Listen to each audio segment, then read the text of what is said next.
Sarah had been working at Donnie's Diner for 7 years now. Located on the outskirts of Louisville, Kentucky, the small establishment had seen better days. The vinyl booths were cracked in places, the neon sign outside flickered inconsistently, and the jukebox played the same 20 songs it had for the past decade. But it was home to Sarah, a single mother of 2 who relied on every dollar of tips to make ends meet. It was a rainy Tuesday afternoon in April of 1978. The diner was nearly empty, save for a couple of regulars nursing their coffees at the counter. The rain tapped rhythmically against the windows, creating a soothing background melody that matched the slow pace of the day. Sarah's feet ached as she refilled sugar dispensers, her mind preoccupied with calculations about next month's rent. The bell above the door chimed and Sarah looked up out of habit. Her heart skipped a beat. Even with the hat pulled low and the collar of his coat turned up, she recognized him immediately. Muhammad Ali, the 3-time heavyweight boxing champion of the world, Louisville's most famous son, was standing in her diner, shaking raindrops from his umbrella. Ali wasn't alone. A younger man, possibly an assistant or friend, accompanied him, speaking quietly as they surveyed the nearly empty restaurant. Sarah froze, sugar packets suspended in mid-air. She had grown up watching Ali's fights with her father, a devoted boxing fan who passed away 3 years ago. Her dad had always said that Ali wasn't just a boxer. He was a symbol of strength, conviction, and dignity. Sarah. Donnie's gruff voice came from behind the counter, snapping her back to reality. Table 5. With trembling hands, Sarah tucked her pen behind her ear and grabbed 2 menus. She approached the table where Ali and his companion had seated themselves, trying desperately to maintain her professional composure. "Good afternoon, gentlemen," she managed, her voice steadier than she felt. "Welcome to Donnie's. Can I start you off with something to drink?" Ali looked up at her, his eyes warm and intelligent.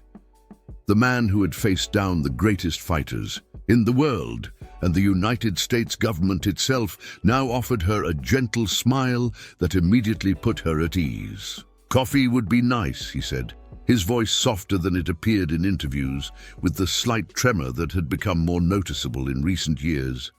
"It's cold out there today." "Yes, sir." "And for you, sir?" she asked the younger man. "The same, thank you," he replied, already absorbed in some papers he'd pulled from his briefcase. As Sarah walked away to fetch their coffees, she could feel the eyes of the few other patrons following her. They too had recognized the champion, but something about the quiet way he had entered, without fanfare or announcement, seemed to signal that he wanted privacy. Over the next hour, Sarah served them with practiced efficiency, fighting the urge to tell Ali how much her father had admired him, how she had saved newspaper clippings of his fights. They ordered simple meals, a club sandwich for Ali and soup for his companion, and spoke in hushed tones about what sounded like community projects and upcoming appearances.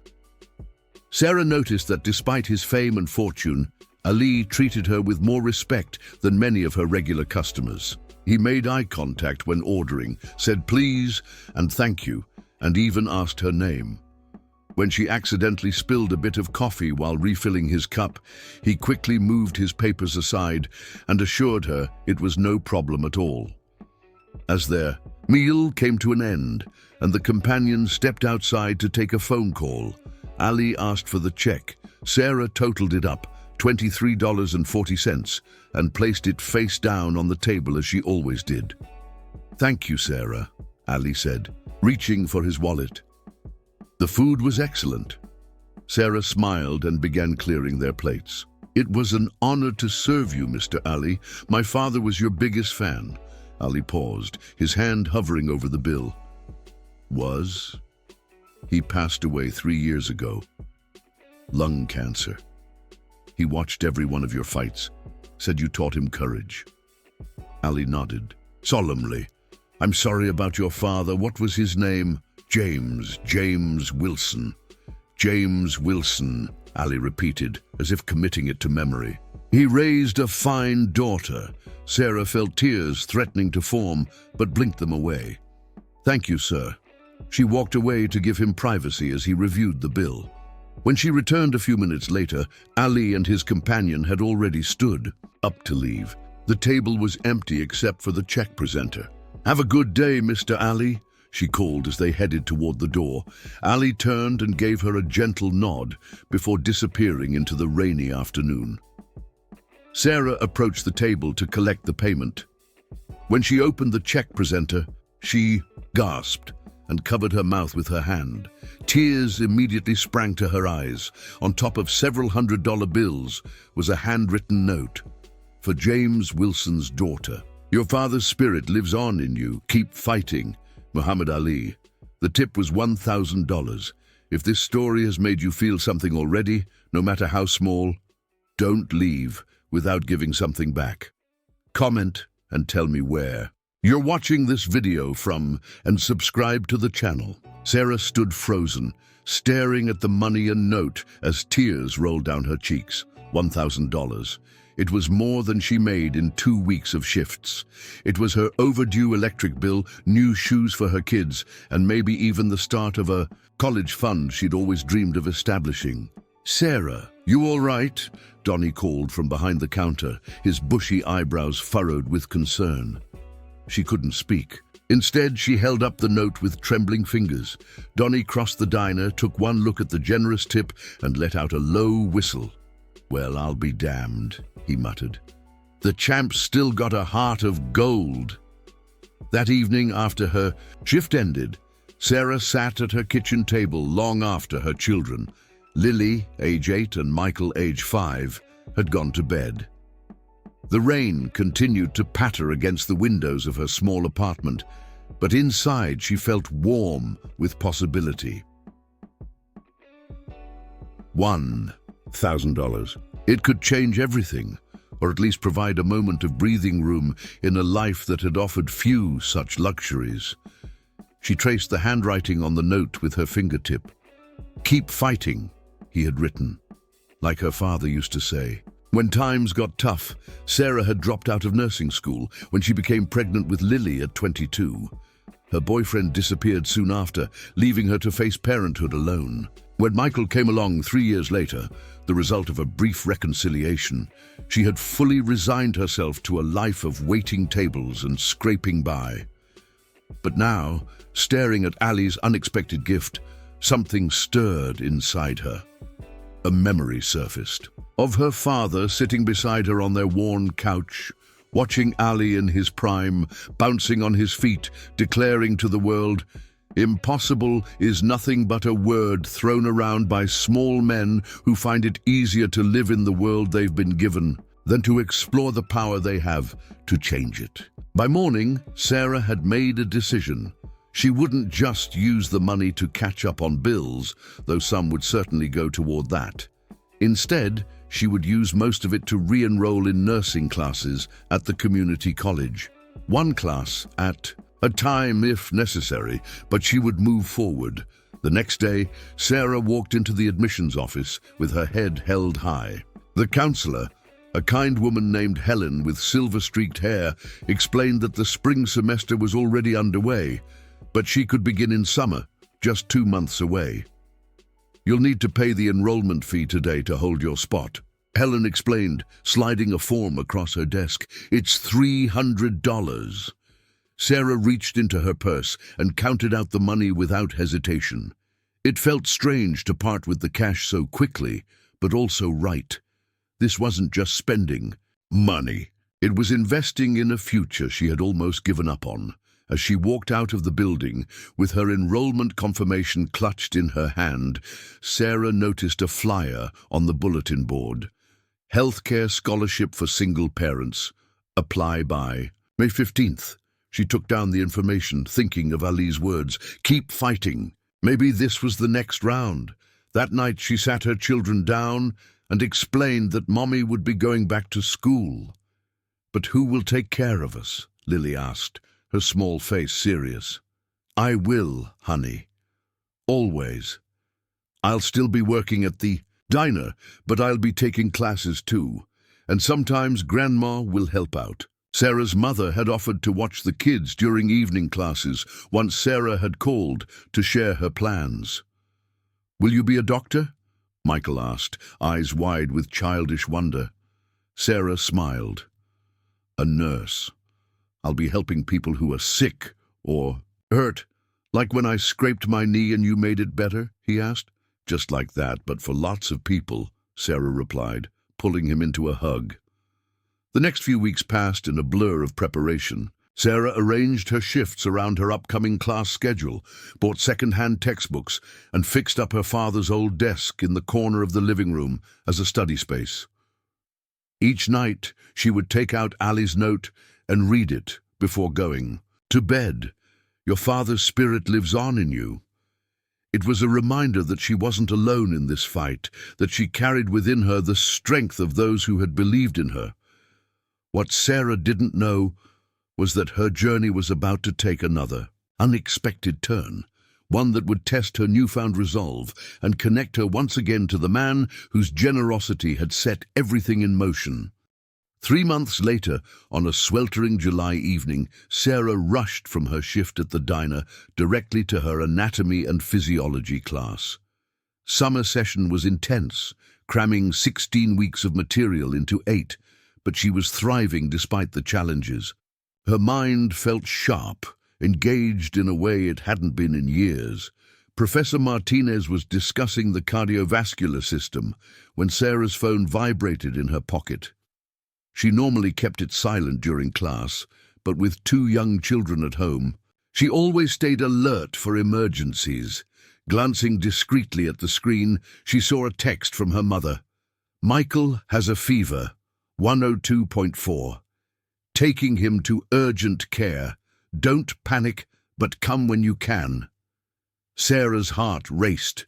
She quietly gathered her things, whispered an explanation to her professor, and hurried out of the classroom. By the time she reached the urgent care facility, her hands were shaking on the steering wheel. Inside, she found her mother sitting with a listless Michael on her lap. His normally energetic body was slumped against her chest, his cheeks flushed. "With fever. The doctor just took him back for tests," her mother explained. "They're concerned about his breathing." The next few hours passed in an agonizing blur of examinations and questions. Finally, the diagnosis: pneumonia. Serious, but treatable.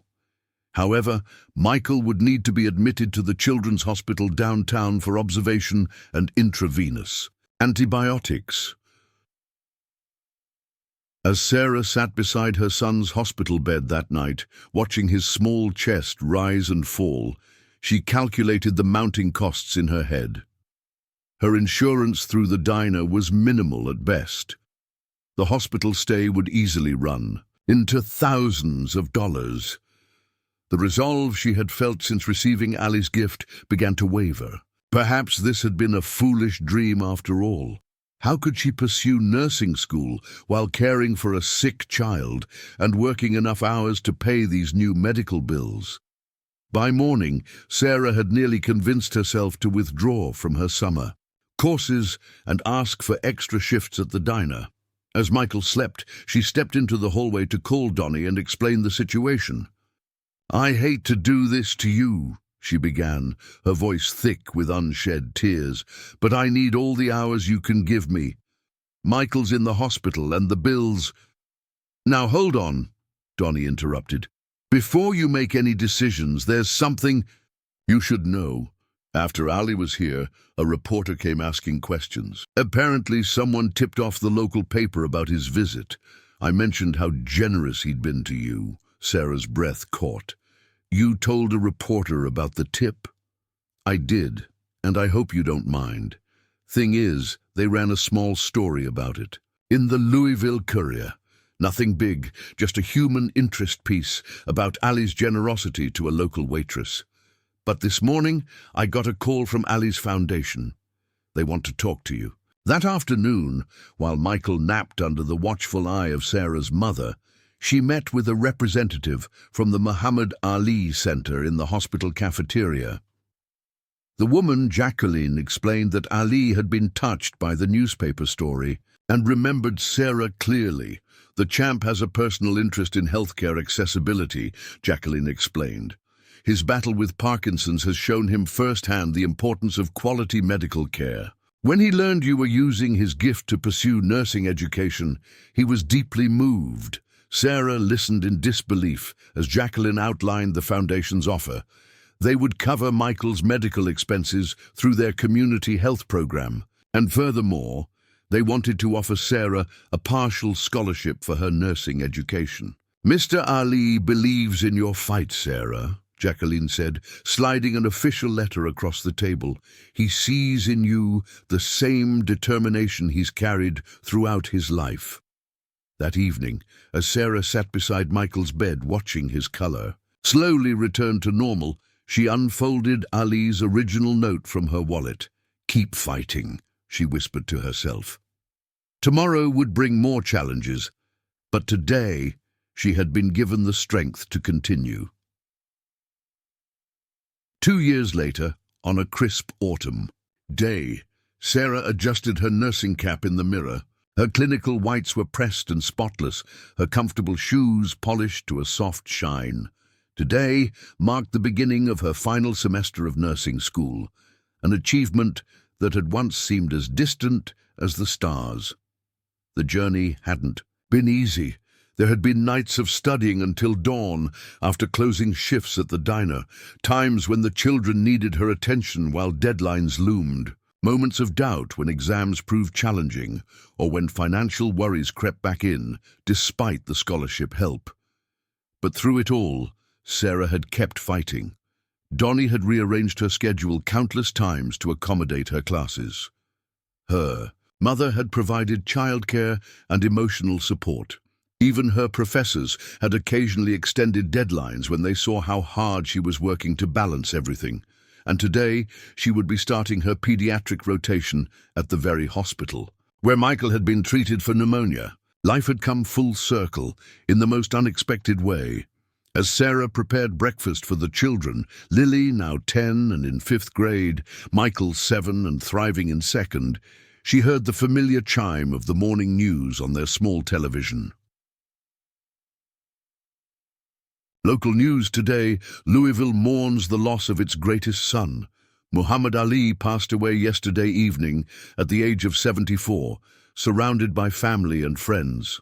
The spatula clattered from Sarah's hand. She stood frozen, staring at the screen as images of Ali through the years flashed by. The young Olympic champion, the controversial conscientious objector, the heavyweight king, the global humanitarian, and finally, the elder statesman of sports. Battling Parkinson's disease with dignity and grace, tears welled in her eyes as the weight of the news settled on her. The world had lost a giant, but for Sarah, the loss felt strangely personal. This man, whom she had met only once, had changed the trajectory of her life with a single act of kindness. Later that day, during her orientation at the pediatric ward, Sarah found herself assigned to a special unit that treated children with neurological conditions. The nurse manager, Mrs. Patterson, explained that the unit had been established with significant funding from the Muhammad Ali Parkinson Center. "Given the news today, it seems especially fitting that you're starting here," Mrs. Patterson said. "Did you know that many of our nurses in this unit receive partial funding for their education through Ali's foundation?" Sarah nodded, unable to speak around the lump in her throat. "Well, you're in good company then," Mrs. Patterson continued, leading her down the corridor. "His legacy lives on through the work we do here every day." That evening, after her shift ended, Sarah made a detour on her way home. She drove to the Muhammad Ali Center downtown, where people had been leaving flowers, notes, and mementos throughout the day in tribute to the fallen champion. Sarah parked and walked slowly to the growing memorial. From her purse, she took out a small, framed nursing certificate, a copy of her Dean's List recognition from the previous semester. Attached to it was Ali's original note, carefully preserved in plastic. She placed it among the flowers and photographs, adding her small tribute to the thousands of others whose lives had been touched by Ali's spirit of generosity and determination. She stood there in her nursing uniform. Sarah realized that she had become part of something larger than herself. The kindness shown to her that rainy day in a small diner had multiplied, flowing through her into the care she would provide to countless patients in the years to come. In that moment, Sarah understood the true meaning of Ali's words. Keep fighting wasn't just about perseverance through hardship. It was about continuing the legacy of compassion, passing it forward to others who needed a champion in their corner. As she turned to leave, a gentle rain began to fall, not unlike the day when an unexpected guest had changed her life forever with a simple note and an extraordinary tip. Sarah smiled through her tears. In her heart, she knew that somewhere, both her father and Muhammad Ali were watching her with pride. She had gone the distance. She had found her victory. If you made it this far and felt every word, don't leave without subscribing. I tell these stories with my heart in my hands to reach people like you, who feel, who get emotional, who truly live. If this touched you, give something back. Comment, subscribe.